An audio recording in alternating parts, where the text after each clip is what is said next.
অনুরাগের ছোঁয়ার আজকের পর্বে দেখতে পাবেন দীপা সূর্যকে বলে আপনি মরতে মরতে বুঝতে পেরেছেন আপনি কি মারাত্মক ভুল করেছেন, তারপরেও আপনি চুপ করেছিলেন। আমরা কেউ নিজেদের মধ্যে নেই, আর কুমার আমাদের দুর্বলতার সুযোগ নিয়েছে। দীপা লাবণ্যর ছবির সামনে দাঁড়িয়ে বলে, এরপর থেকে আমরা কেউ আর কাউকে ভুল বুঝবো না মা, আমরা দুই বোন এই সংসারটাকে আগলে রাখবো।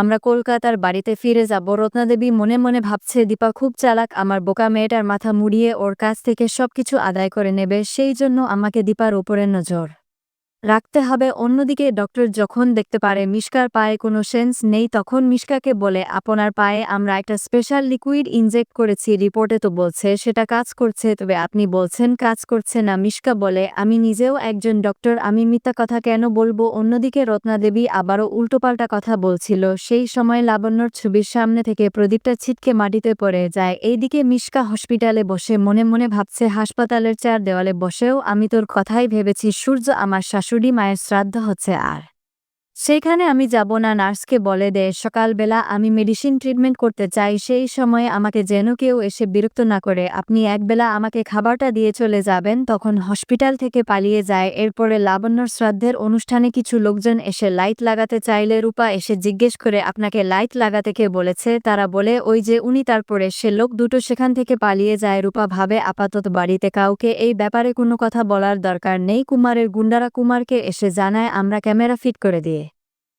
এরপরে কুমার বলে এবার যে কে কার শ্রাদ্ধ করবে তোমরা কেউই বাঁচবে না একে অপরের শ্রাদ্ধ করার জন্য। মিশকা এইদিকে হাতে ফুল নিয়ে লাবণ্যর শ্রাদ্ধের অনুষ্ঠানে এসে পৌঁছায়। মিশকা বলে আমি ভিড়ের মধ্যে এমন ভাবে মিশে যাব যে তুই আমাকে চিনতেও পারবি না। এইদিকে রত্নাদেবী ভাবছে এই বাড়িতে পাকাপাকি ভাবে থাকার একটা ব্যবস্থা করতে হবে, তারপরে দীপার উপরে নজর রাখতে হবে।